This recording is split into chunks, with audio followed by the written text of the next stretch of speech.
kippt ab nach links, geht aber aus dem Kornschieber raus. Das muss man erst. The snow fell silently against the restaurant windows, each flake catching the amber glow of the street lamps outside. Emma Martinez pressed her forehead against the cold glass for just a moment, watching the white blanket slowly covering Fifth Avenue. Christmas Eve in New York City. The most magical night of the year, they said. For most people, anyway. She pulled back from the window and returned to wiping down the tables, the damp cloth moving in methodical circles across the dark wood surfaces, the scent of cleaning solution mixed with the lingering aroma of garlic, tomato sauce, and fresh basil that had filled Rossini's Italian restaurant just hours ago. Now, at nearly 10 o'clock, the place stood completely empty. The last customers had left around 8:30, families rushing home to wrap presents and prepare for tomorrow's celebrations. Emma was 23 years old, though some days she felt much older. Her dark brown hair was pulled back in a practical ponytail, a few strands escaping to frame her tired face. She wore the standard black pants and white button-down shirt required of the restaurant staff, though the apron she'd worn during service now hung on a hook near the kitchen door. Her brown eyes, usually bright and observant, carried a certain heaviness tonight, the weight of another holiday spent alone. "Emma, honey, you can head out if you want," Mr. Rossini had said earlier, his round face sympathetic as he buttoned his heavy coat. The 60-year-old owner had run this restaurant for 30 years, and he'd always been kind to her.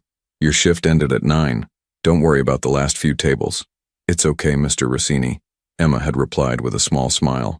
"I don't have anywhere to be. Might as well finish properly." The truth behind those words stung more than she wanted to admit. She literally had nowhere to be. No family gathering awaited her. No friends had invited her to their celebrations. Her tiny studio apartment in Brooklyn would be just as empty as this restaurant, only colder and more depressing. At least here, surrounded by the remnants of other people's joy, she could pretend she was part of something. Mr. Rossini had hesitated, clearly wanting to insist she leave, but Emma had already turned back to her work. She heard him sigh, heard the jingle of keys, and then the heavy door closing behind him. The lock clicked into place. She was alone now, truly alone, with just the hum of the refrigerators in the kitchen and the soft jazz music still playing from the speakers above. Emma moved from table to table, her movements automatic after 6 months of working here. She'd been hired in June, just another struggling young woman trying to make it in the city that never sleeps. The job wasn't glamorous. Waiting tables, cleaning up, dealing with difficult customers, but it paid her rent and kept food in her stomach. That was more than she'd had in some periods of her life. The memories crept in uninvited, as they often did during quiet moments. Emma had grown up in the foster care system, bouncing from home to home throughout her childhood. Some families had been kind, others had viewed foster children as little more than a source of extra income. She'd never been adopted, never found that permanent place where she truly belonged. At 18, she'd aged out of the system and found herself completely on her own. College had been a dream she'd chased for 2 years, working multiple jobs and taking classes at a community college. But when her hours got cut at one job and her roommate suddenly moved out, leaving her with double the rent, Emma had been forced to drop out. She'd moved to New York 2 years ago with $500 and a backpack full of everything she owned, convinced that somehow in this massive city she'd find her place. She hadn't found it yet. Emma paused at the window again, watching a family walk past outside. A mother and father held the hands of a small child between them, swinging the laughing girl between them as they walked. The child wore a red coat with white fur trim, and her joy was visible even through the glass and falling snow. Emma felt something twist in her chest. Not quite jealousy, but a deep, aching loneliness that had been her constant companion for as long as she could remember. She turned away quickly, blinking back the tears that threatened to form. Crying wouldn't change anything. It never had. The next table needed attention, and Emma focused on that, on the simple concrete task in front of her. Wipe the surface, check for crumbs, straighten the salt and pepper shakers, make sure everything looked perfect for tomorrow's customers. Tomorrow the restaurant would be closed, but they'd reopen the day after Christmas, and Mr. Rossini insisted everything should be spotless. Tomorrow Emma would spend the day alone in her apartment, probably watching old movies and pretending she didn't notice it was a holiday. She'd done it before. Thanksgiving had been the same. She'd bought herself a small turkey sandwich from the deli downstairs and watched the parade on her small television. It was fine. She was used to it. The jazz music shifted to a new song, something slower and more melancholy. Emma recognized it. Billie Holiday, singing about dreams and heartache. How appropriate. She'd finished about half the tables when she heard something that made her freeze. The sound of the front door opening. Emma's head snapped toward the entrance, her heart suddenly pounding. Mr. Rossini had locked that door. She'd heard it. Had someone broken in? Her mind immediately went to worst-case scenarios, robberies, attacks, all the dangers that came with being a young woman alone in an empty building late at night. But the figure that stepped through the door wasn't what she expected. It was a child. A little girl, no more than 6 or 7 years old, stood in the doorway. She wore an expensive-looking navy blue coat with gold buttons, and her dark hair fell in perfect curls around her shoulders. Her eyes were a striking hazel green, and they surveyed the empty restaurant with open curiosity, rather than fear. Behind her, partially obscured by the falling snow, Emma could see a large figure, a man, tall and broad-shouldered, wearing a dark suit despite the cold. He remained outside, watching, but making no move to follow the child in. "Hello?" Emma called out, her voice uncertain. She set down her cleaning cloth and moved toward the front of the restaurant. "I'm sorry, but we're closed." "How did you—" "The door was open," the little girl said matter-of-factly. Her voice carried a slight accent, something that suggested Italian heritage, matching the elegant way she carried herself. "I saw the lights on. Are you working?" Emma glanced at the door, confused. She was certain Mr. Rossini had locked it. Maybe he'd forgotten, or maybe this child was lying. But why would a child lie about something like that? "Yes, I'm just finishing cleaning," Emma replied, trying to sound friendly despite her confusion and slight alarm. "But we're not serving food right now. Are you lost? Is that your father outside?" The girl glanced back at the man waiting in the snow, then returned her attention to Emma. "That's Giovanni. He works for my father. We were driving past and I saw you in here. You're all alone." There was something in the way she said it, "You're all alone," that made Emma's throat tighten. It wasn't accusatory or pitying. It was simply an observation, delivered with the straightforward honesty that only children possess. "I'm finishing my work," Emma said, offering a small smile. "What's your name, sweetheart?" "Sophia." The girl took a few steps further into the restaurant, her expensive leather shoes clicking softly on the tile floor. "Sophia Valentino. What's your name?" "I'm Emma. Emma Martinez." She watched as Sophia moved between the tables, running her small hand along the backs of chairs as she went. "It's very late for a little girl to be out. Shouldn't you be home? It's Christmas Eve." "I know what day it is," Sophia replied, stopping at one of the tables Emma had just cleaned. She looked up at Emma with those unnervingly perceptive eyes. "We were coming back from visiting my grandmother. She lives in Connecticut. My papa always takes me to see her on Christmas Eve." Emma nodded slowly. The child seemed perfectly safe, perfectly comfortable, but there was something unusual about this situation. The expensive clothes, the bodyguard waiting outside, the casual way Sophia spoke about her father and grandmother. It all suggested wealth and privilege beyond anything Emma had ever known. "That sounds nice," Emma said gently. "Your grandmother must love having you visit." Sophia's expression shifted slightly, a shadow passing across her young face. "She talks about my mama a lot. My mama died when I was 4. I don't remember her very much, but Nonna, that's my grandmother, she tells me stories." The words hit Emma harder than she expected. This beautiful little girl, dressed like a princess, standing in an empty restaurant on Christmas Eve, talking about her dead mother with the kind of matter-of-fact sadness that suggested she'd learned to live with the grief. "I'm so sorry, Sophia," Emma said softly, kneeling down so she was at eye level with the child. "That must be very hard." Sophia shrugged, a gesture too adult for her small frame. "Papa says Mama is watching over us. I like to think that's true." She paused, studying Emma's face with unsettling intensity. "Are your parents watching over you too?" The question, delivered with such innocent directness, made Emma's carefully constructed walls crack just a little. I never really knew my parents," she admitted. "I grew up in foster care, different families, different houses." "So you're alone," Sophia said again, and this time there was definitely sympathy in her voice. "Like me, except I have Papa and Nonna and lots of people at our house. But sometimes I still feel alone, especially without Mama." Emma felt tears prickling at her eyes again, but she blinked them away. "I think everyone feels alone sometimes, even when they're surrounded by people." They stood there in silence for a moment, this unlikely pair, a lonely waitress and a wealthy child, connected by the strange emptiness that can exist even in the fullest of lives. "Why are you working on Christmas Eve?" Sophia asked suddenly. Don't you have somewhere to be? It was the same question Emma had been avoiding asking herself all day. No, she said simply. I don't have family to celebrate with, so I figured I might as well work. At least here I'm doing something useful. Sophia's eyes widened slightly, and Emma could see the wheels turning in the child's mind. You're going to be alone tonight? On Christmas Eve? And tomorrow too? It's okay, Emma said quickly, standing back up. I'm used to it. Really, I'll be fine. But Sophia was already shaking her head, her curls bouncing with the movement. She turned and ran toward the door, pushing it open and calling out to the man waiting outside. Giovanni, come here, I need to talk to Papa.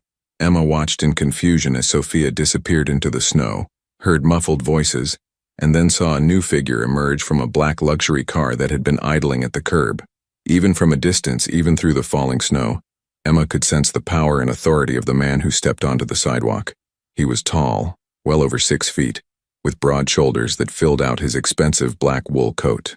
His dark hair was styled perfectly, barely disturbed by the snow, and even from here, Emma could see the sharp angles of his face, the strong jaw, the kind of commanding presence that made people stop and pay attention. This had to be Sophia's father. He leaned down as Sophia spoke animatedly to him, her small hands gesturing toward the restaurant, toward Emma. The man listened, his expression unreadable, then nodded once.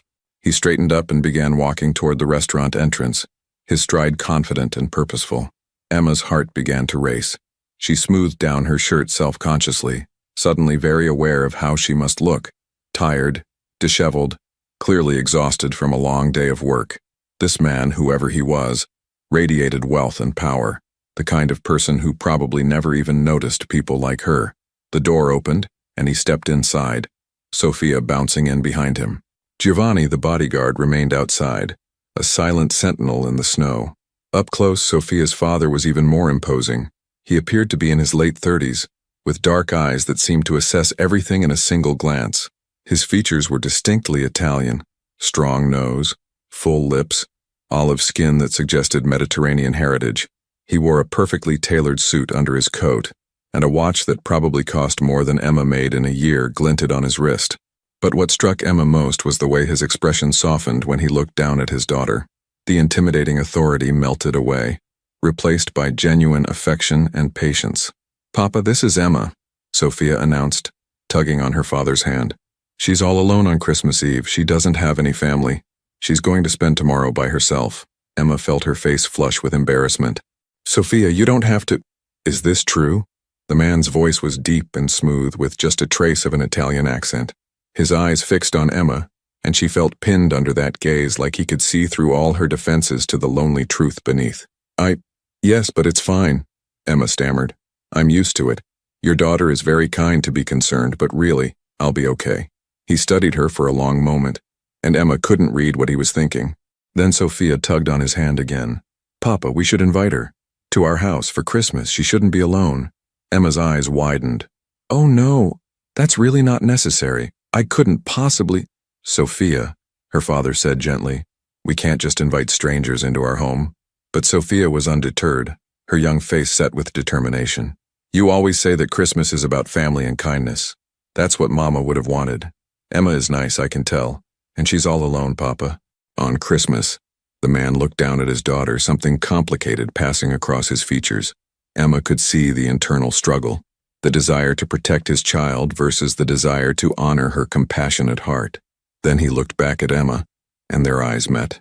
In that moment, Emma saw something she hadn't expected: recognition, not of her specifically, but of loneliness, of loss, of the weight that comes from carrying grief. This man, for all his wealth and power, understood what it meant to be alone. "My name is Marco Valentino," he said formally, extending his hand. "Sophia is right. We shouldn't let you spend Christmas alone if you have nowhere else to be." Emma hesitated, staring at his outstretched hand. This was insane. You didn't just go home with complete strangers, especially wealthy strangers with bodyguards and luxury cars. Every practical instinct she had was screaming at her to politely decline, to finish her work, to go back to her small apartment where at least she knew what to expect. But then she looked at Sophia, whose eyes were bright with hope and something like pleading, and she thought about tomorrow, waking up in her cold apartment, the silence, the endless empty hours stretching ahead of her. "I don't want to intrude," Emma said quietly. You don't even know me. Papa, Sophia said insistently. Please. Marco Valentino looked at his daughter, then back at Emma. Our home is in the Hamptons, about 2 hours from here. We have more than enough space, and Sophia would be delighted to have company. I promise you, Miss Martinez, you would be a welcome guest. There was sincerity in his voice beneath the formal politeness, and something else, perhaps a recognition that sometimes the most important kindnesses are the ones extended to strangers. Emma swallowed hard, her mind racing. This was crazy. This was potentially dangerous. She knew nothing about these people except that they were clearly very wealthy and very something. There was an edge to Marco Valentino, something beneath the polished exterior that suggested he wasn't just any businessman. But Sophia was looking at her with such hope, and Emma was so tired of being alone. I would need to tell my landlord, she heard herself saying. And I'd need to get some things for my apartment. Sophia's face lit up like a Christmas tree, and even Marco's serious expression softened into something that might have been approval. Of course, he said. We can arrange that. Giovanni can drive you to collect whatever you need. 20 minutes later, Emma found herself in the back seat of the most luxurious car she'd ever seen, watching the snow-covered streets of Manhattan slide past the window. Sophia sat beside her, chattering excitedly about their house, about Christmas traditions, about everything and nothing. Marco sat in the front passenger seat, occasionally glancing back at them in the rearview mirror. Giovanni drove in silence, his eyes constantly scanning their surroundings with professional vigilance. Emma had grabbed a small bag of clothes from her apartment, left a note for her landlord, and locked the door on her lonely little life, at least for tonight, at least for Christmas. She had no idea what awaited her at the Valentino estate, no idea who these people really were, no idea if she was making the best decision of her life or the most foolish one. But as Sophia reached over and squeezed her hand, as the warm car carried her away from the cold, empty night, Emma decided that maybe, just maybe, some risks were worth taking. After all, what did she have to lose? The city lights began to fade as they headed toward the highway, and Emma watched them disappear, feeling like she was leaving behind one version of her life and driving toward something completely unknown. Are you scared? Sophia asked suddenly, her intuitive eyes watching Emma's face. Emma considered lying, but something about this child demanded honesty. A little, she admitted. Sophia nodded wisely. That's okay. Sometimes the best things are a little bit scary at first. Papa says being brave means doing things even when you're afraid. From the front seat, Emma saw Marco's shoulders tense slightly at his daughter's words, as if he were reminded of lessons he'd taught her about courage and fear. The snow continued to fall as they drove through the night, leaving the city behind, heading toward a future Emma couldn't have imagined just hours ago. She thought about the empty restaurant, about the tables she'd been cleaning, about how just one small girl saying, "You're all alone," had changed the entire trajectory of her Christmas, and maybe her life. She closed her eyes briefly, feeling the warmth of the car, hearing Sophia's happy chatter, and for the first time in longer than she could remember, Emma allowed herself to feel something like hope. Whatever came next, at least she wouldn't be alone tonight. The drive seemed to stretch on forever, though Emma knew from the dashboard clock that barely 90 minutes had passed. Sophia had finally fallen asleep about halfway through the journey, her head resting against Emma's shoulder, her breathing soft and steady. Emma hadn't moved, afraid to wake the child, acutely aware of the trust this little girl had placed in her, a complete stranger. Through the window, Emma watched as the urban landscape gradually gave way to suburbs, then to darker stretches of highway bordered by snow-covered trees. The further they drove from the city, the more surreal this entire situation felt. What was she doing? Getting into a car with people she didn't know, driving to some mansion in the Hamptons, all because a 6-year-old had invited her? Yet here she was. We're almost there, Marco said from the front seat, his voice low to avoid waking Sophia. It was the first thing he'd said in nearly an hour. The estate is just beyond this next turn. Emma nodded, then realized he probably couldn't see her in the darkness. Okay, she whispered back. Giovanni turned off the main road onto a smaller lane, barely visible through the falling snow. The trees grew denser here, their branches heavy with white. Then, emerging from the darkness, Emma saw them. Massive iron gates, at least 12 feet tall, with elaborate scrollwork and the letter V worked into the design. A security booth stood to the left of the gates, and a man in a dark uniform stepped out as they approached. Giovanni rolled down his window and the guard leaned in, his eyes scanning the interior of the car before nodding. He pressed something, and the gates began to swing open with barely a sound. Emma's heart began to beat faster. Those gates, that security. This wasn't just wealth. This was something else entirely. The driveway stretched ahead of them, lined with lamp posts that cast golden pools of light on the pristine white snow. Emma could see manicured grounds even beneath the winter covering, and in the distance, lights began to appear. Many lights. Then the house came into view, and Emma's breath caught in her throat. It wasn't a house. It was an estate, a massive 3-story structure of pale stone and large windows, with a circular driveway that curved around an elaborate fountain. The architecture was classical Italian, with arched windows, wrought iron balconies, and what looked like statuary positioned along the roofline. Warm light poured from nearly every window, making the building glow against the snowy night like something from a fairy tale. "Oh my God," Emma whispered, unable to stop herself. Sophia stirred at the sound of her voice, blinking sleepily. "We're home," she murmured, lifting her head from Emma's shoulder. "Do you like it?" It's beautiful," Emma managed, which felt like a massive understatement. The place looked like it belonged in a magazine spread about European estates not tucked away in the Hamptons. Giovanni pulled the car to a stop in front of the main entrance, where wide stone steps led up to massive wooden doors. Before Emma could fully process what was happening, those doors opened and several people emerged. Staff, Emma realized, dressed in formal attire, ready to assist with their arrival. Marco stepped out of the car first, then opened the back door for Sophia. The little girl climbed out eagerly, then turned back to look at Emma with an encouraging smile.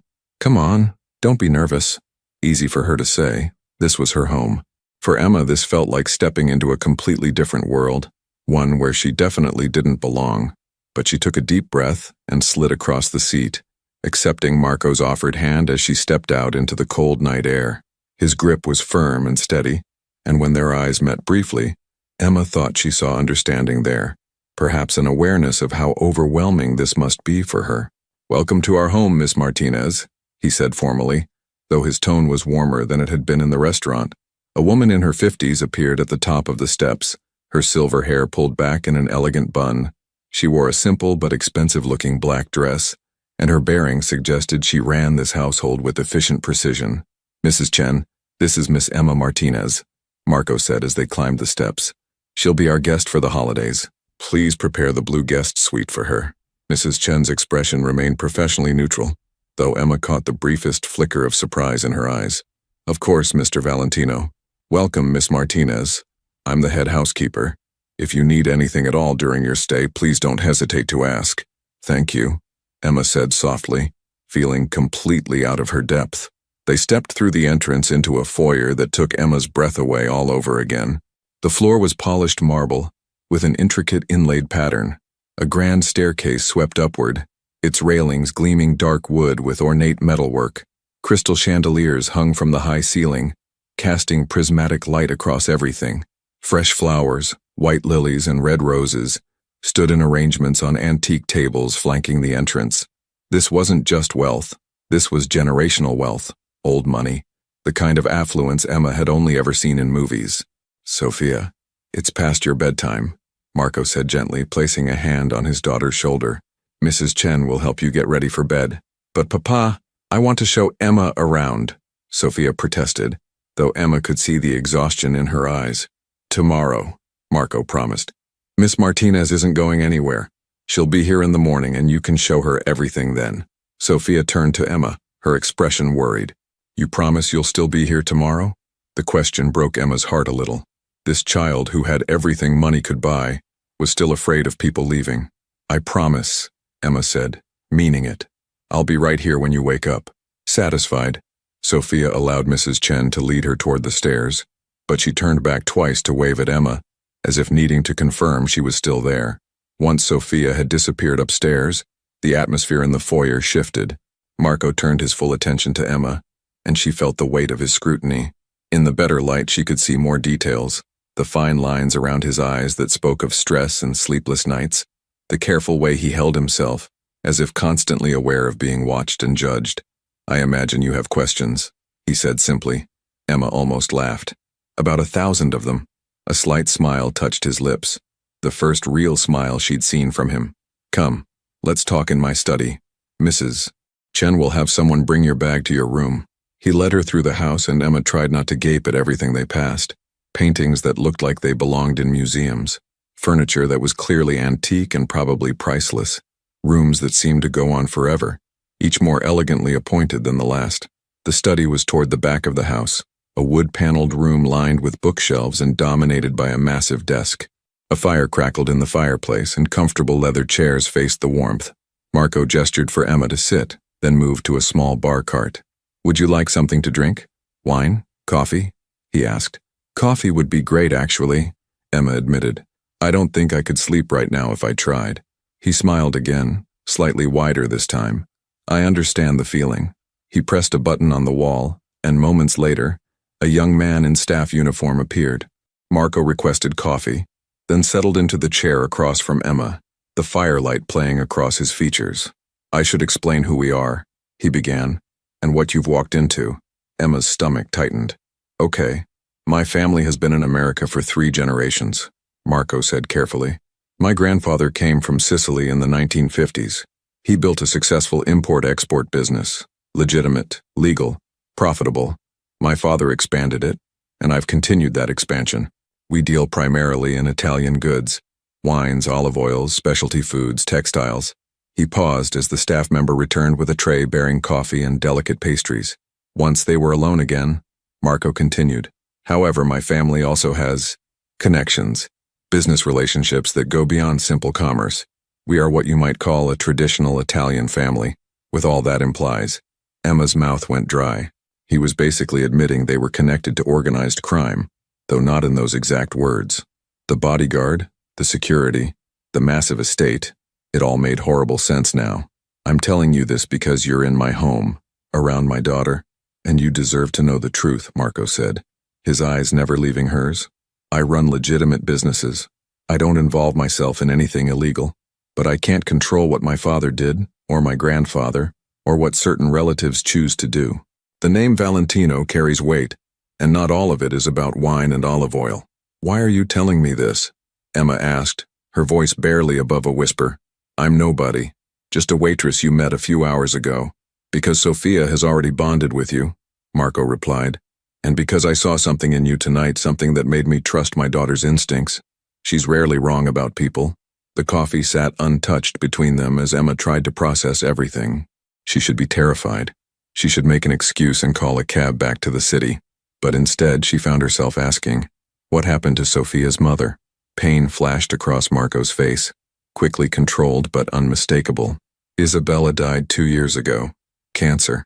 She was sick for a long time, but she fought hard. Tried every treatment. In the end, nothing worked."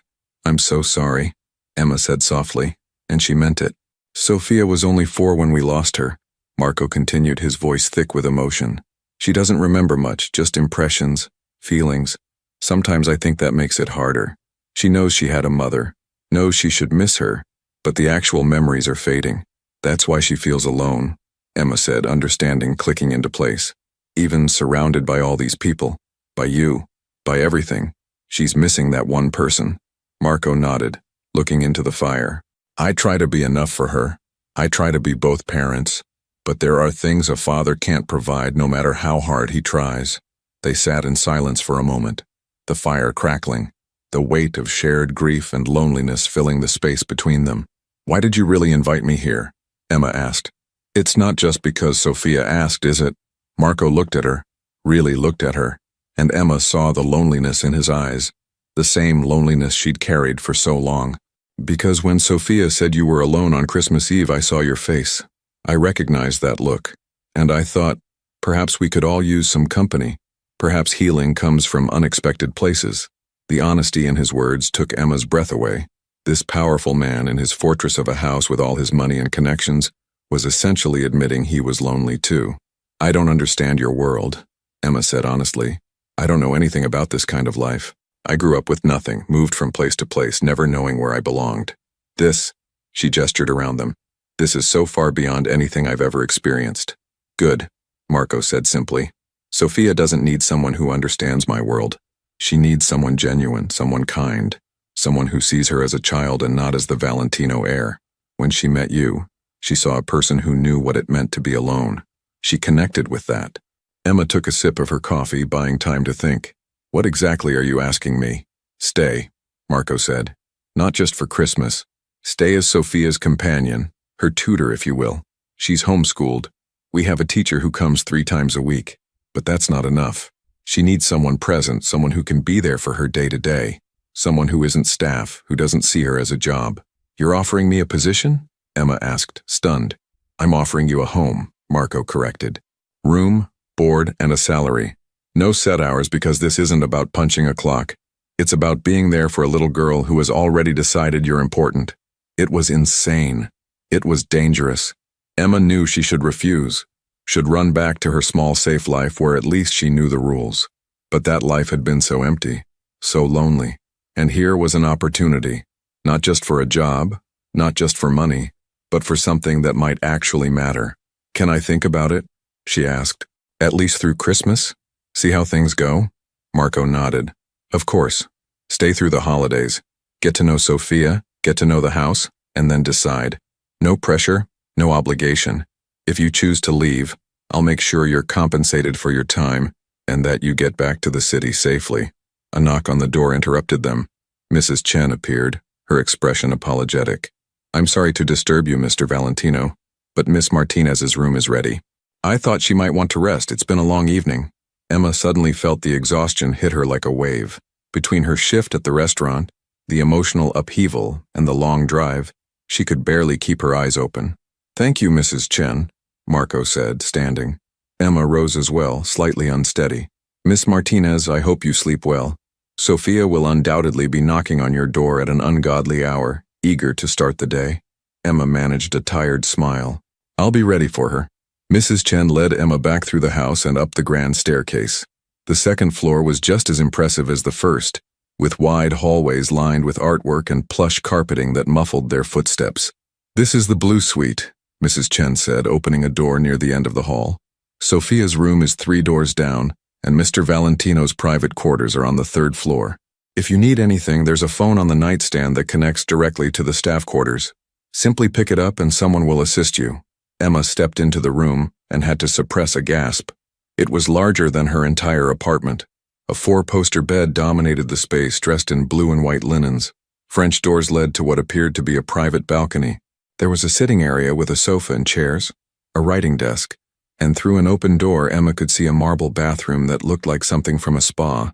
Her small duffel bag sat on a bench at the foot of the bed, looking completely out of place in the elegant surroundings.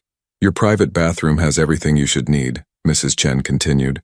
Fresh towels, toiletries, robes. If you require anything else, please don't hesitate to call. Breakfast is typically served at 8, but given the late hour, you're welcome to sleep in. Just call when you wake and we'll bring something to your room, or you can come down to the dining room. Thank you, Emma managed. It's beautiful. Mrs. Chen's expression softened slightly. Mr. Valentino is a good man, Miss Martinez. He loves his daughter very much. Whatever brought you here tonight, I hope you'll give it a fair chance. Sophia hasn't been this excited about anything in a very long time.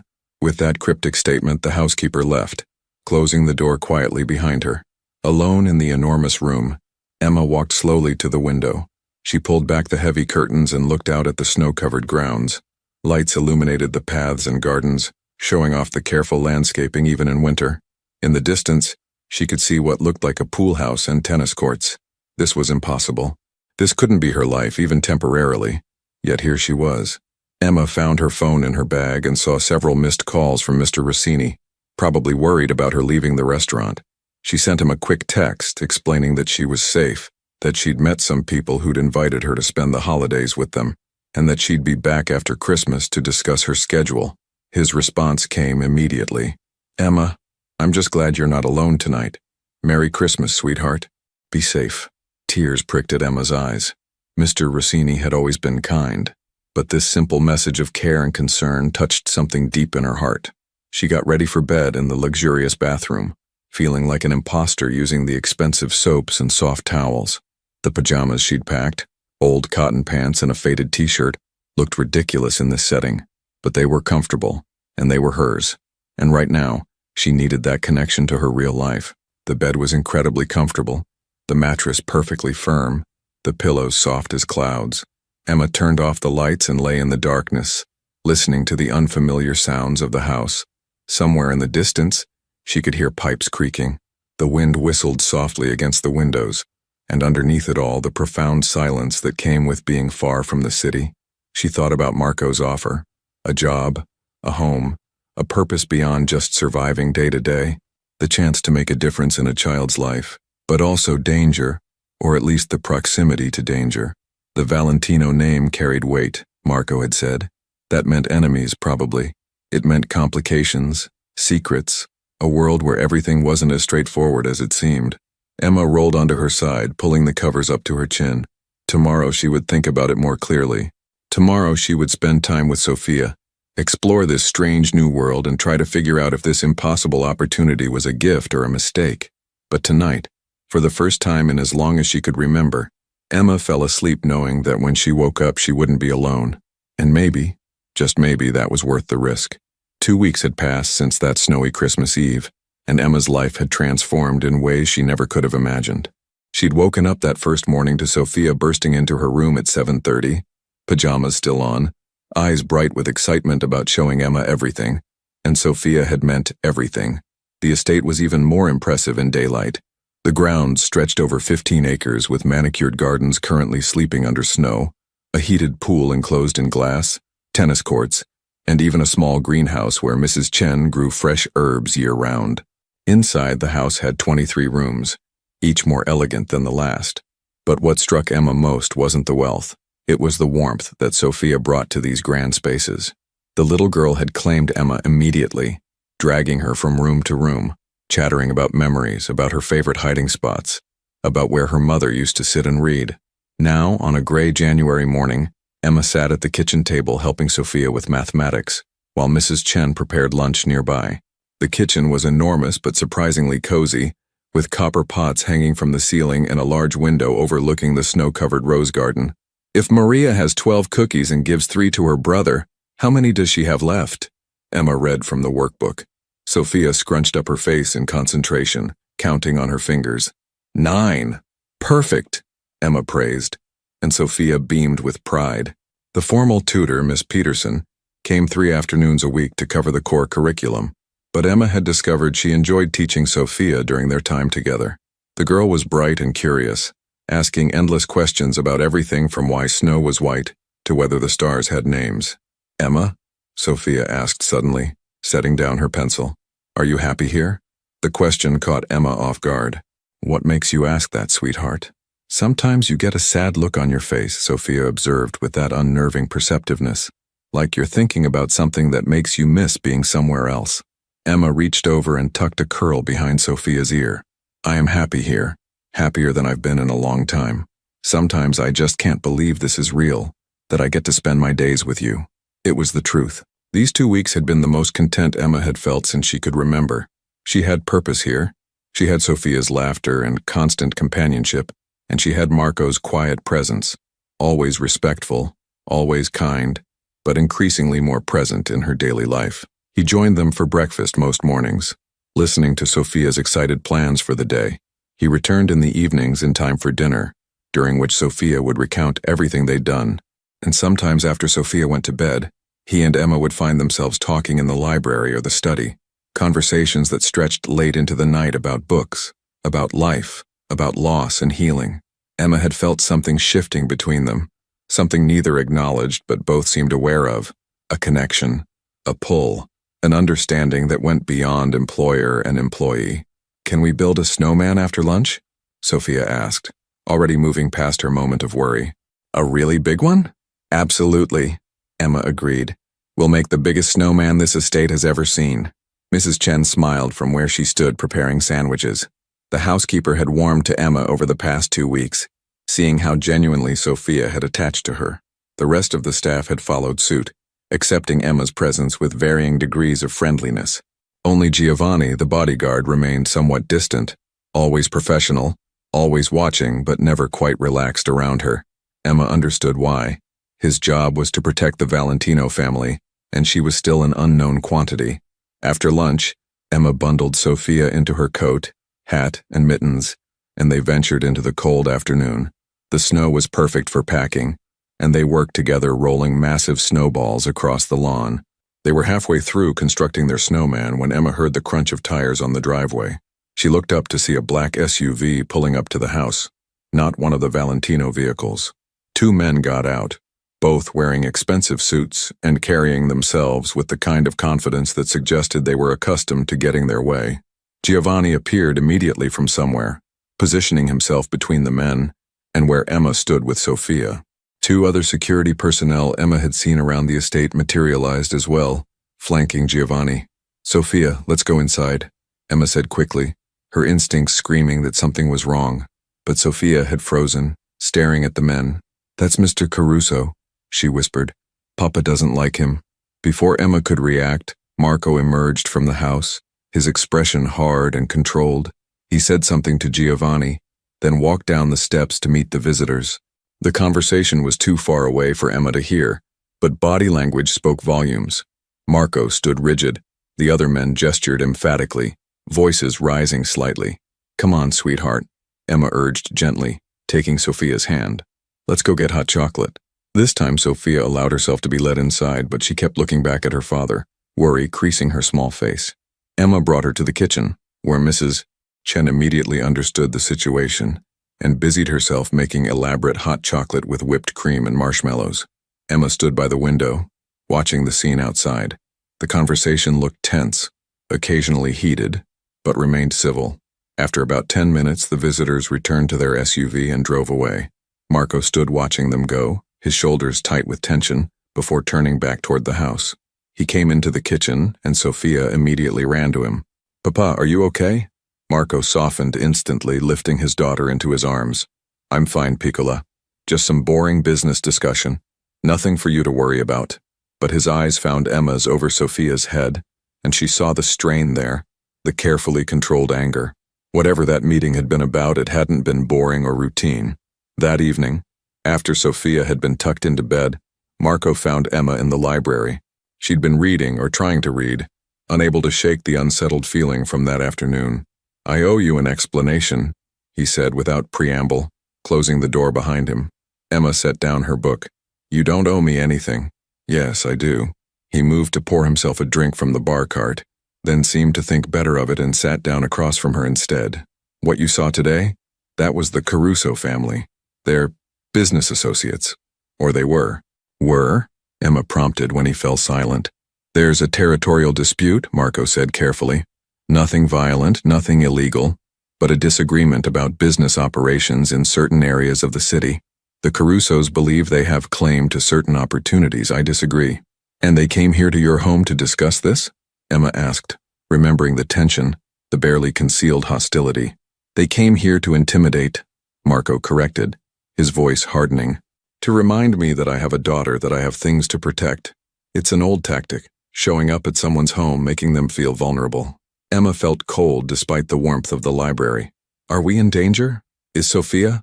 "No," Marco said firmly. "I have extensive security. Giovanni and his team are highly trained, and the Carusos aren't violent. They're businessmen who occasionally forget the boundaries of professional discourse. But I won't lie to you, Emma. This is the reality of my world. There are always negotiations, always pressures, always people testing limits." Emma absorbed this, thinking about Sophia's innocent joy in building snowmen, about the peaceful rhythms of their days together. "Does this happen often?" "More than I'd like," Marco admitted. "Less than it used to when my father was alive and things were more complicated. I've worked hard to legitimize our operations, to distance us from the less savory aspects of the family legacy. But the name still carries weight, and with it comes expectations and challenges." He looked at her directly, his dark eyes intense. "I told you that you could leave at any time. I meant it. If this is too much, if you feel unsafe or uncomfortable, I'll arrange for you to return to the city tomorrow. No hard feelings, no judgment." Emma thought about her tiny apartment, about going back to serving tables, about the loneliness that had been her constant companion. Then she thought about Sophia's laughter, about the way the little girl's face lit up every morning when Emma appeared for breakfast, about the sense of purpose she'd found here. "I'm not leaving," she said quietly but firmly. "Not unless Sophia wants me to go." Something flickered in Marco's expression. Relief, gratitude, and something else Emma couldn't quite name. "She would be devastated if you left," She talks about you constantly. You've become enormously important to her in a very short time. She's become important to me too, Emma admitted. I've never had family, never had anyone who needed me or wanted me around.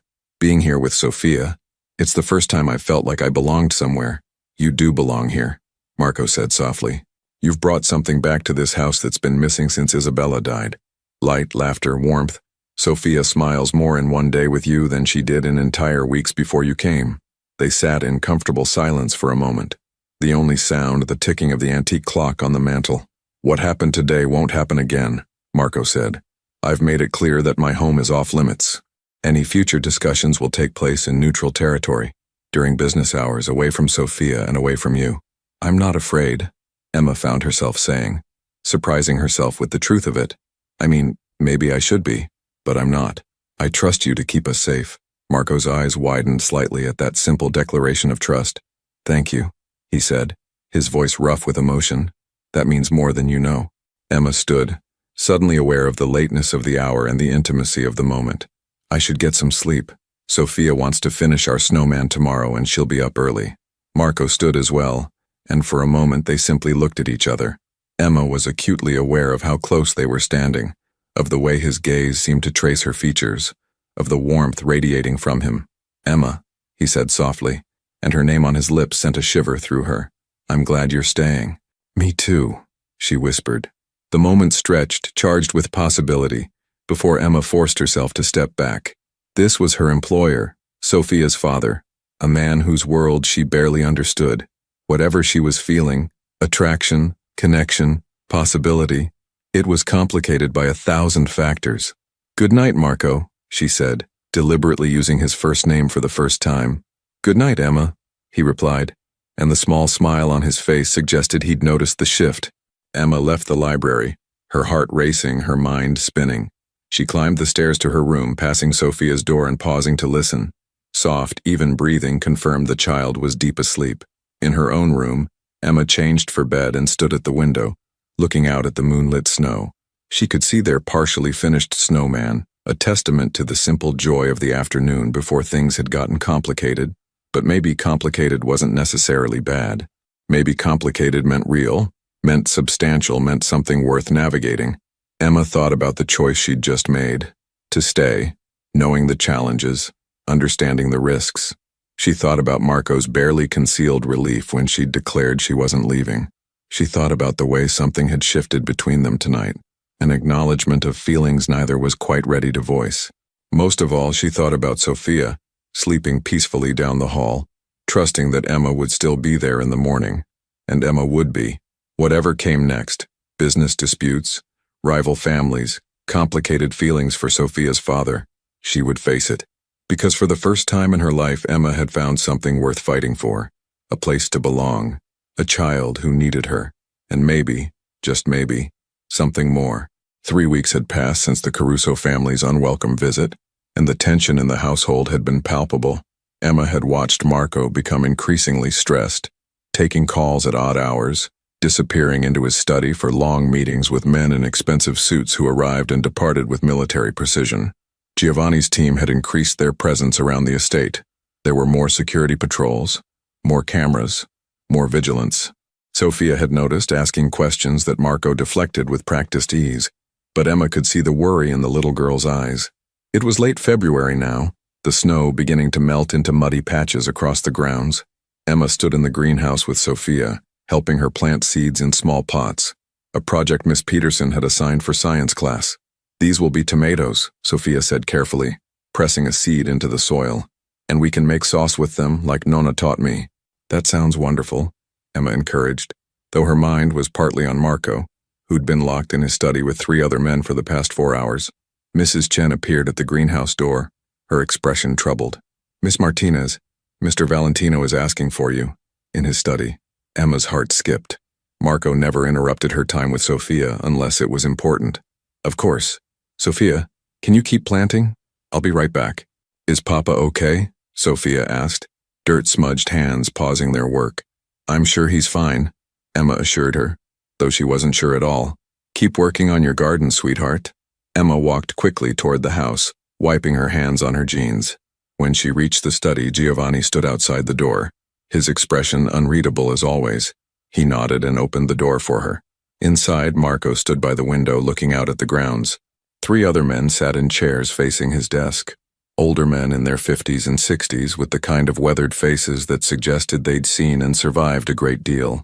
They all turned to look at Emma as she entered, their expressions ranging from curious to skeptical. "Emma, thank you for coming," Marco said, turning from the window. His face looked drawn, exhausted. "Please sit down." Emma took the empty chair near the door, suddenly very aware that she was wearing gardening clothes, her hair pulled back in a messy ponytail, probably with dirt on her face. These men were all in tailored suits, and she felt completely out of place. "Gentlemen, this is Emma Martinez," Marco said formally. "She's Sophia's companion and has become an integral part of our household. Emma, these are my advisors, Mr. Benedetti, Mr. Russo, and Mr. DeLuca. They help me manage various aspects of the family business." The men nodded politely, though Emma could see them assessing her, wondering why she'd been called to what was clearly a serious business meeting. "The situation with the Caruso family has escalated," Marco said without preamble. "They've made it clear they won't back down from their territorial claims. They're pressuring our suppliers, undercutting our prices and spreading rumors designed to damage our reputation with our business partners." Emma listened, her stomach tightening. This sounded more serious than she'd realized. "We have options," Mr. Benedetti said, his voice gravelly with age. "We could apply counter-pressure, make things difficult for their operations. We have the resources and connections to do so.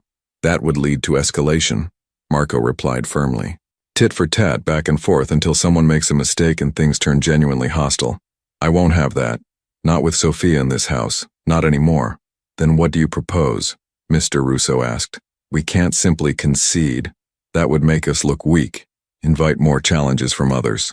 Marco was silent for a moment, his jaw tight with tension. "I'm considering a negotiated settlement, a compromise that gives them some of what they want while protecting our core interests." The 3 advisors exchanged glances. Mr. DeLuca spoke up, his tone cautious. "Marco, your father would never have compromised. Your grandfather certainly wouldn't have. The Valentino name stands for strength, for holding our ground." "My father is dead," Marco said bluntly. "My grandfather is dead, and I'm not interested in maintaining traditions that put my daughter at risk. Times change. Business evolves. We can be strong and still be willing to negotiate." "Some will see it as weakness," Mr. Benedetti warned. "Let them," Marco said. "I'd rather be seen as weak and have Sophia sleep safely than be seen as strong and live in constant fear of retaliation." Emma felt a surge of respect for Marco in that moment. He was willing to sacrifice his pride, his reputation for his daughter's safety. That took more courage than any aggressive posturing. "Why did you call me here?" Emma asked quietly. "I don't understand what this has to do with me." Marco looked at her and something in his expression made her breath catch. "Because over the next 48 hours I need to meet with the Caruso family to negotiate this settlement. It will require me to be away from the estate for extended periods, possibly overnight. I need to know that Sophia is safe, that she's with someone I trust completely." "Of course," Emma said immediately. "I'll stay with her every moment. You don't even need to ask." "There's more," Marco continued. "If negotiations fail, if things become hostile, there's a small possibility, very small but real, that someone might try to use Sophia or someone close to her as leverage. Giovanni will be with me during negotiations, but I'm leaving additional security here. I need you to follow their instructions without question if they tell you something is wrong." The seriousness of his tone sent a chill through Emma. This wasn't hypothetical anymore. This was real danger, real risk. "I understand," she said, her voice steady despite her fear. "I'll protect her, I promise." Marco crossed the room and knelt in front of her chair, taking her hands in his. The gesture surprised her, and clearly surprised his advisors as well, based on the looks they exchanged. "Emma, if at any point you feel unsafe, if you want to take Sophia and leave with the security team to a safe location, you have my permission to do so. Your judgment, your instincts, I trust them completely." Emma looked into his eyes and saw the fear there, carefully controlled but unmistakable. He was terrified for his daughter, yet he was doing what he believed was necessary to keep her safe long term. "We'll be fine," Emma said firmly. "Go do what you need to do. Sophia and I will be here when you get back." Marco squeezed her hands, then stood. "Thank you," he said quietly. Then to his advisors, "Gentlemen, let's finalize the proposal." Emma left the study, her mind racing. She found Sophia still in the greenhouse, having finished planting all her seeds and now drawing pictures of what she hoped they'd grow into. "Is everything okay?" Sophia asked, looking up with those perceptive eyes. "Everything's fine," Emma assured her, sitting down beside the little girl. "Your papa has some important business to handle over the next couple of days. He'll be gone quite a bit, but you and I get to have extra time together. What should we do?" Sophia considered this. "Can we bake cookies and watch movies and maybe build a fort in the library?" "All of that sounds perfect," Emma said, pulling Sophia into a hug. "We're going to have the best 2 days ever." That evening, Marco left the estate in one of the SUVs, Giovanni in the front seat, 2 other security personnel following in a second vehicle.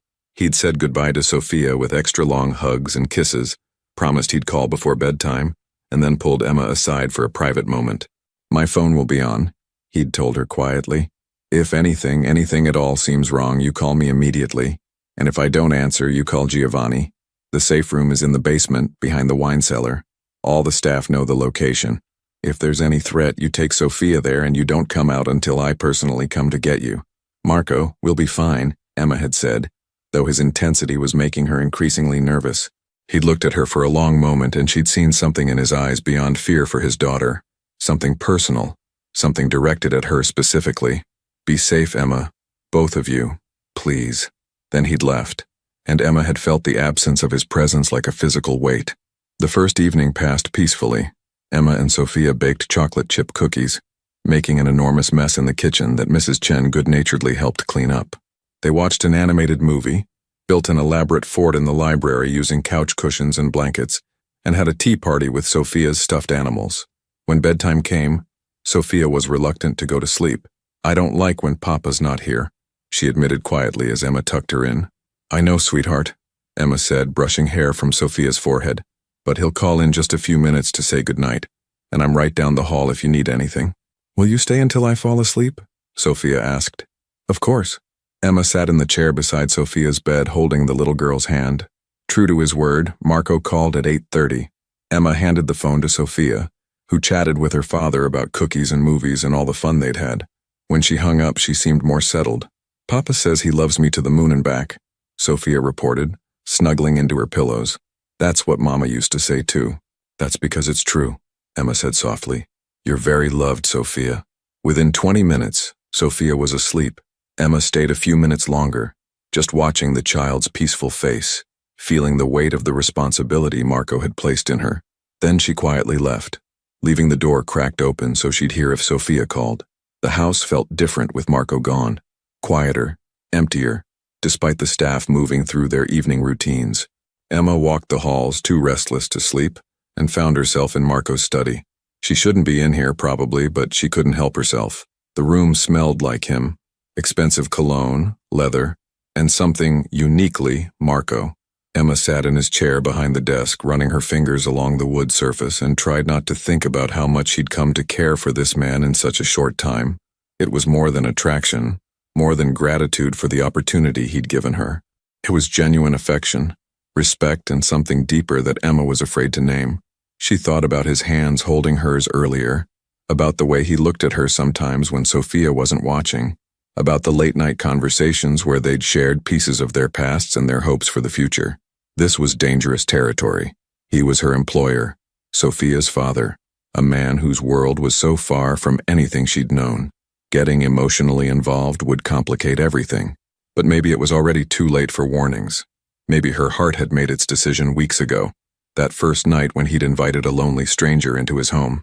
Emma's phone buzzed with a text. "Marco, everything quiet there?" She smiled and typed back, "Completely quiet. Sophia's asleep. We had a good day." His response came quickly. "Thank you for being there. It helps me focus knowing she's with you." Emma stared at the message, reading between the lines. She typed, "How are the negotiations going? Complicated, but progress is being made. I should be home tomorrow evening. We'll be waiting. Be safe. You too." Emma left the study and went to bed, but sleep was elusive. She tossed and turned, her mind full of worry for Marco, hyper-aware of every sound in the house. When she finally dozed off, it was past 2 in the morning. She woke to screaming. Emma bolted upright, her heart pounding, instantly alert. It was Sophia, crying out in fear or pain, Emma couldn't tell which. She ran from her room, nearly colliding with Mrs. Chen in the hallway, and burst into Sophia's room. The little girl was sitting up in bed, sobbing, clearly in the grip of a nightmare. Emma rushed to her, gathering her into her arms. "Shh, sweetheart, it's okay. It's just a bad dream. You're safe. I'm here." Sophia clung to her, her small body shaking. "There were bad men," she gasped between sobs. "They were taking Papa away. And you. And I was all alone again." Emma's heart broke. "Oh, Sophia, that's not going to happen. Your Papa is fine. I'm right here. Nobody's taking anyone away." Mrs. Chen appeared with a glass of water, her face concerned. Emma took it gratefully, helping Sophia take small sips until the crying subsided into hiccups. "I'm scared," Sophia whispered. "Something feels wrong. I can feel it."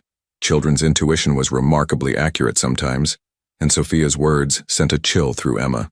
But she kept her voice calm and reassuring. "Tell you what, why don't you sleep in my room tonight? We can have a sleepover, just you and me. Would that help?" Sophia nodded, still clinging to Emma. Together they walked to Emma's room, Sophia carrying her favorite stuffed rabbit. Emma settled the little girl in her bed, then lay down beside her, keeping a protective arm around the child. "Tell me a story," Sophia requested quietly, "about when you were little." Emma searched her memory for something happy, something that wouldn't reveal too much about the loneliness of her childhood. "When I was about your age," she began, "I lived with a foster family that had a big dog named Charlie. He was a golden retriever, and he thought he was a lapdog even though he weighed almost as much as I did." She continued the story, making up details, describing adventures with Charlie that may or may not have happened exactly as she told them. Sophia's breathing gradually evened out, and soon she was asleep again, her hand still gripping Emma's shirt.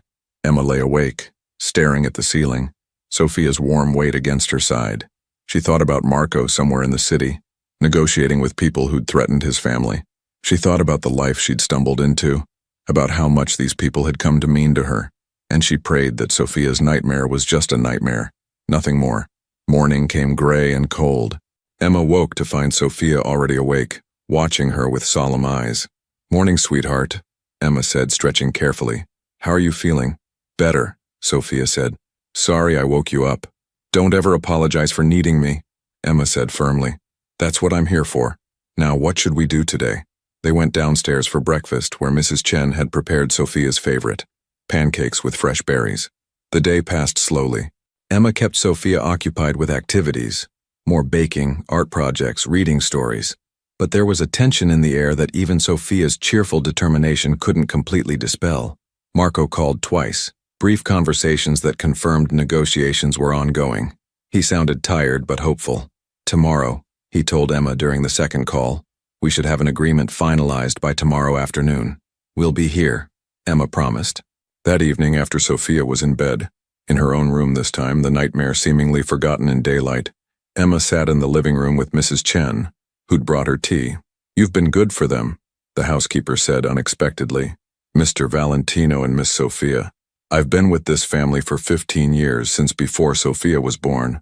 I've watched Mr. Valentino carry grief and responsibility that would crush most men. You've brought light back into this house." Emma felt her throat tighten. "I'm just doing my job." Mrs. Chen smiled knowingly. "If you think this is just a job anymore, Miss Martinez, you're not paying attention. That man looks at you the way he used to look at Isabella, like you're something precious, something worth protecting." Emma didn't know what to say to that. Before she could formulate a response, Giovanni appeared in the doorway, his phone in his hand, his expression grim. "Miss Martinez, Mr. Valentino needs to speak with you. It's urgent." Emma's heart dropped. She took the phone Giovanni extended, her hand shaking slightly. "Marco? Emma, listen carefully." His voice was tight, controlled, but she could hear the stress underneath. "The negotiations have hit a complication. The Carusos are demanding a face-to-face meeting with me alone at a location of their choosing. My advisors think it might be a setup, a way to put pressure on me by making me feel vulnerable." "Don't go," Emma said immediately. "If it's not safe, I have to," Marco interrupted. "If I refuse, we're back to square one and the tensions will only escalate. But I need you to do something for me. I need you to take Sophia and go to the safe room. Now, stay there with Giovanni's team until I personally come to get you." "Marco, you're scaring me," Emma said, fear creeping into her voice.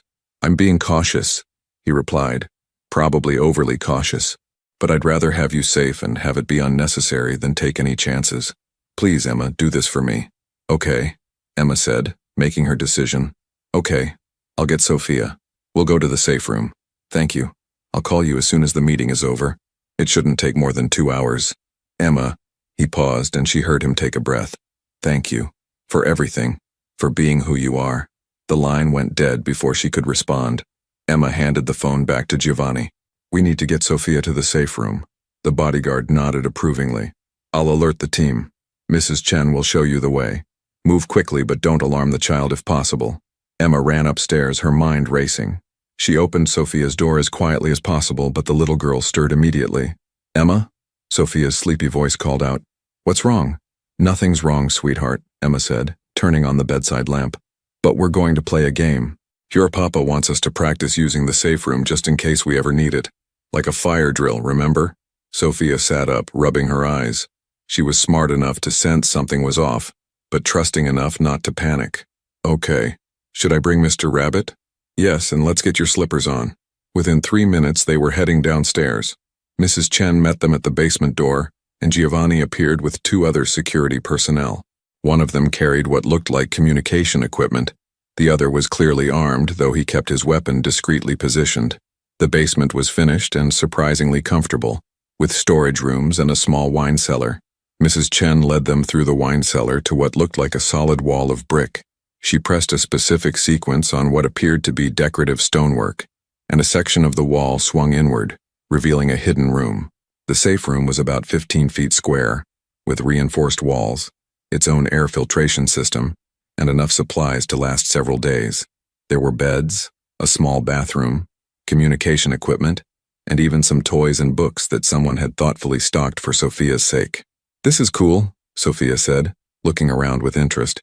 It's like a secret hideout. Exactly, Emma agreed, trying to keep her voice light. A secret hideout where we can be very safe. Mrs. Chen and one of the security personnel entered with them. Giovanni stayed outside. I'll be right here, he said. The door locks from the inside. Don't open it for anyone except me or Mr. Valentino. Anyone else tries to get in, you use the phone in there to call the police directly. The door closed with a heavy final sound and Emma heard the locks engage. Sophia immediately went to explore, checking out the supplies, the bathroom, the small kitchenette. She seemed to think this was an adventure, and Emma was grateful for the child's resilience. Mrs. Chen settled into a chair, her face calm but serious. We wait, she said simply. The security guard, Emma learned his name was Robert, positioned himself by the door, monitoring communication equipment. Emma sat on one of the beds and Sophia climbed up beside her. Is Papa okay? The little girl asked quietly. Your papa is fine, Emma assured her. He just wants to make sure we're extra safe while he finishes his business. He'll come get us as soon as he's done. Sophia nodded, accepting this, and asked Emma to read to her. Emma found a book among the supplies and began reading, her voice steady, even though her heart was racing. An hour passed, then another. Sophia eventually fell asleep against Emma's shoulder, exhausted by the late hour. Mrs. Chen dozed in her chair. Robert remained alert, occasionally speaking quietly into his radio. Emma couldn't sleep. She kept checking her phone, but there were no new messages. She thought about Marco walking into a meeting with potential enemies, without Giovanni, without his usual protection. She thought about all the things she'd never said to him, about feelings she'd been too cautious to acknowledge. At 11:47 p.m., Robert's radio crackled. Emma's head snapped up. She heard Giovanni's voice, though she couldn't make out the words. Robert responded, then turned to them. It's done, he said. Mr. Valentino is en route. ETA 20 minutes, all clear. Emma felt her entire body sag with relief. Thank God, she whispered. Mrs. Chen woke, smiled, and patted Emma's hand. I told you Mr. Valentino knows how to handle himself. They waited those 20 minutes in tense anticipation. Then they heard it. The sound of the locks disengaging. The door opened, and Marco stood there, Giovanni behind him. Marco looked exhausted. His tie loosened, his hair slightly disheveled, but he was whole and safe. His eyes found Emma immediately, and the relief in his expression mirrored what she felt. Then he looked at his sleeping daughter, and something in his face softened completely. It's over, he said quietly. We have an agreement. The Carusos have accepted our terms. It's done. Emma carefully shifted Sophia in her arms, and Marco crossed the room in 3 strides. He lifted his daughter gently and Sophia stirred, blinking sleepily. "Papa?" she murmured. "I'm here, Piccola," he said softly. "Everything's okay. Let's go back to bed." They made their way upstairs, Marco carrying Sophia, Emma following close behind. He took Sophia to her room and laid her in bed, pulling the covers up and kissing her forehead. Sophia was asleep again before he even left the room. In the hallway, Marco turned to Emma.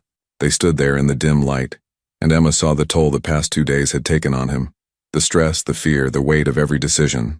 "Are you okay?" she asked softly. Instead of answering, Marco pulled her into his arms. Emma froze for just a second, surprised, then wrapped her arms around him, holding him tightly. She could feel his heart beating against her chest, could feel the tension slowly draining from his body. "I was terrified," he admitted, his voice rough. "Not for myself, but for Sophia. And for you. The thought of anything happening to either of you." "We're safe," Emma whispered.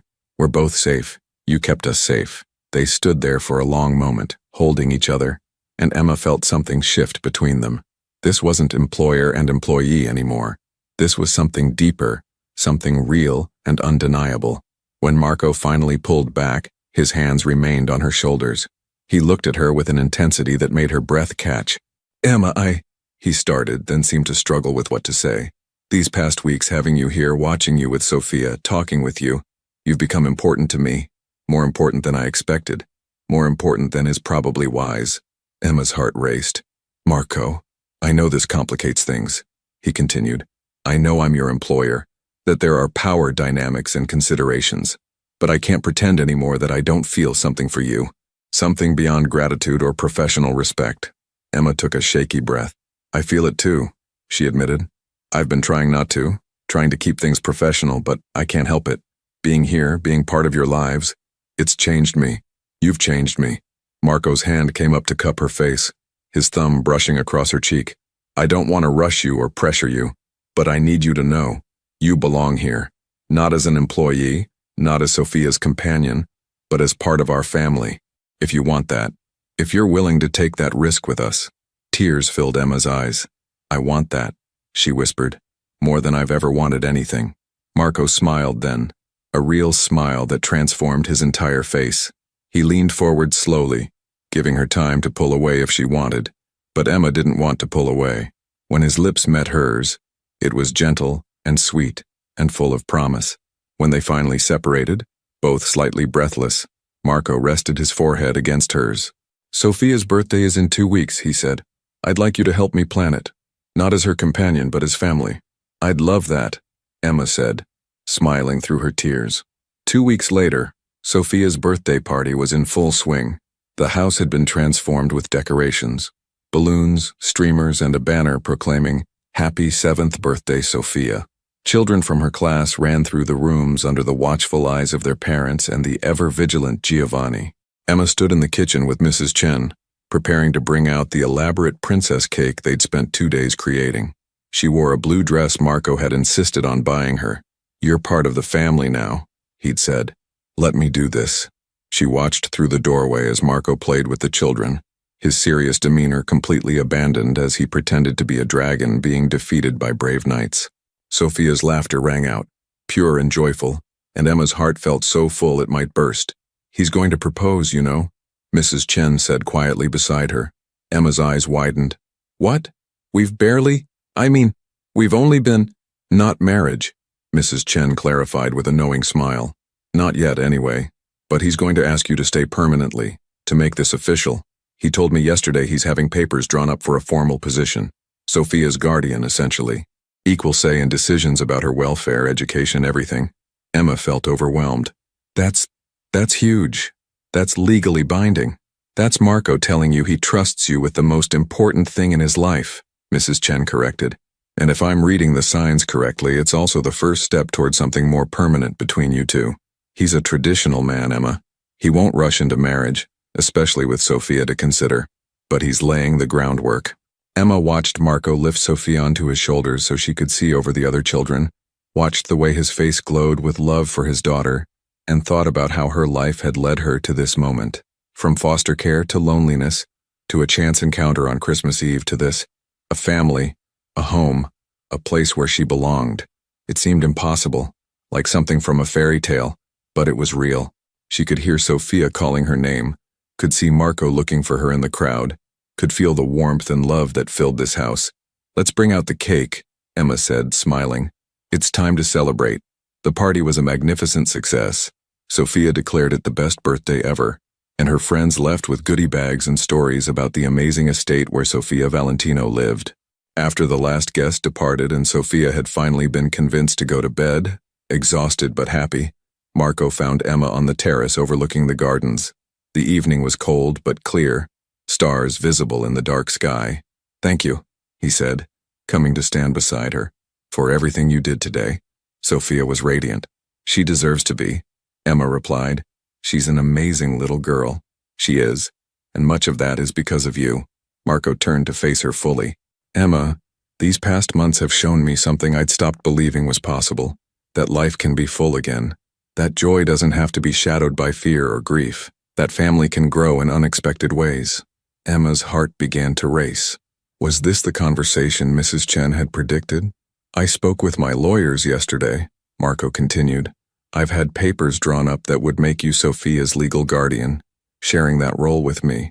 It would give you legal standing to make decisions about her welfare, to speak for her if anything ever happened to me. It's a serious commitment, legally binding, and I wouldn't ask if I wasn't absolutely certain." "Marco," Emma breathed, overwhelmed. "I know it's fast," he said quickly. "We can wait if you need time. But Emma, you're already her guardian in every way that matters. You love her like she's your own. She loves you like a mother. I want to make that official, to give you the security and authority that role deserves." Emma felt tears streaming down her face. "Yes," she said. "Yes, of course, yes. I would be honored. I love Sophia more than I knew it was possible to love anyone." Marco smiled, relieved and happy. "There's something else," he said, reaching out to take her hands. "This isn't just about Sophia, and I think you know that. What I feel for you, Emma, I'm falling in love with you. Maybe I've already fallen. I don't want to rush you or pressure you into anything, but I need you to know that when I envision my future, you're in it, not as an employee, or even just as Sophia's guardian, but as my partner, as the woman I want by my side." Emma couldn't speak past the emotion clogging her throat. Instead, she reached up and pulled him down into a kiss, deeper and more passionate than their first, full of promise and possibility, and the kind of love that changes everything. When they finally broke apart, both breathing heavily, Marco rested his forehead against hers. "Is that a yes?" he asked with a small laugh. "That's a yes to everything," Emma whispered. "To being Sophia's guardian, to building a future together, to taking this chance on something amazing. I'm falling in love with you too, Marco. With you and Sophia and this life we're creating." They stood there under the stars, holding each other, and Emma marveled at how far she'd come from that lonely Christmas Eve. She thought about the empty restaurant, the endless sadness, the conviction that she'd always be alone, and then she thought about a 6-year-old girl with kind eyes who'd simply said, "Come home with me," and changed everything. 1 year later, Emma stood in the kitchen of Rossini's Italian restaurant, watching through the window as the dinner service wound down. It was Christmas Eve again, exactly 1 year since that fateful night, and Marco had suggested they come here to celebrate, a full circle, a way of honoring where their story began. Mr. Rossini had closed the restaurant to regular customers for the evening, and instead hosted a private dinner for the Valentino family. Sophia, now 8 and even more confident than before, sat at a table with her grandmother, Marco's mother, who'd flown in from Italy for the holidays, and who'd welcomed Emma with open arms and tears of joy. Marco came up behind Emma, wrapping his arms around her waist and resting his chin on her shoulder. "What are you thinking about?" he asked softly. "About last year," Emma admitted. "About how lonely I was. About how I thought I'd spend every Christmas Eve for the rest of my life cleaning tables and going home to an empty apartment. And now?" Marco prompted.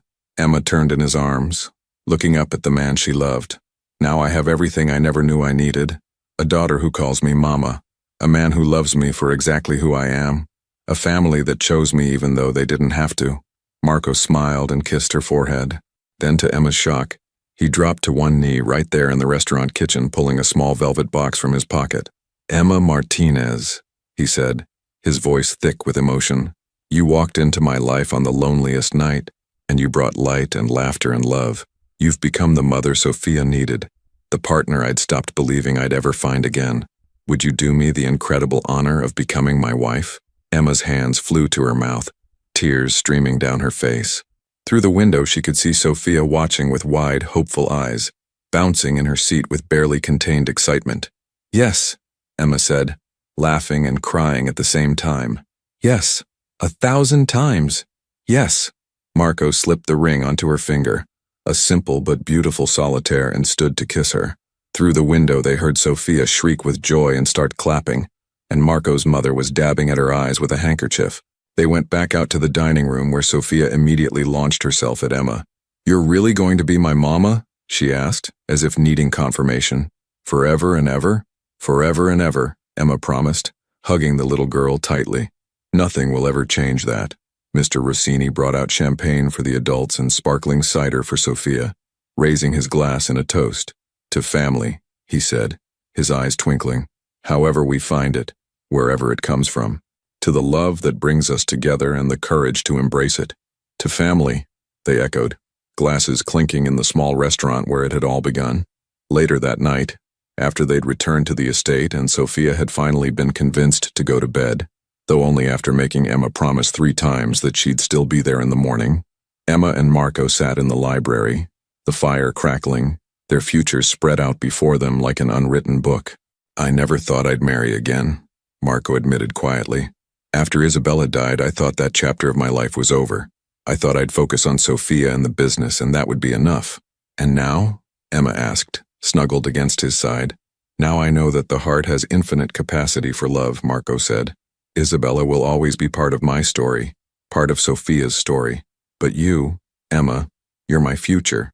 You're proof that life can surprise us, that second chances are real, that sometimes the best things come from the most unexpected places." Emma thought about that first night, about Sophia's simple invitation, about the risk she'd taken in saying yes. "Do you think Sophia knew," she asked, "that bringing me home would lead to all this?" Marco laughed softly. "Knowing my daughter, probably. She has always had an uncanny ability to know what people need before they know it themselves. She needed a mother, I needed a partner, and you needed a family. Sophia just put all the pieces together. She's remarkable," Emma said. "She is, and she's lucky to have you." Marco pulled Emma closer. "We both are." They sat in comfortable silence, watching the fire, and Emma reflected on the journey that had brought her here. All the lonely years, all the foster homes, all the times she'd felt invisible and unimportant. They'd led her to this moment, to this man, to this child, to this life that felt almost too good to be true. But it was true. It was real. And tomorrow morning, Sophia would wake up and run to Emma's room, soon to be Emma and Marco's room, and Emma would be there, just as she'd promised, just as she always would be. Because Emma had finally found what she'd been searching for her entire life, a place to belong, people to love, and the certainty that she was chosen, wanted, and home. She'd spent Christmas Eve alone cleaning tables, until a little girl with a kind heart had said 5 simple words that changed everything. "Come home with me." And Emma had. And in doing so, she'd discovered that sometimes family isn't about blood or biology. Sometimes it's about finding your people in the most unexpected places and having the courage to say yes when they invite you in. Emma had said yes, and it had made all the difference.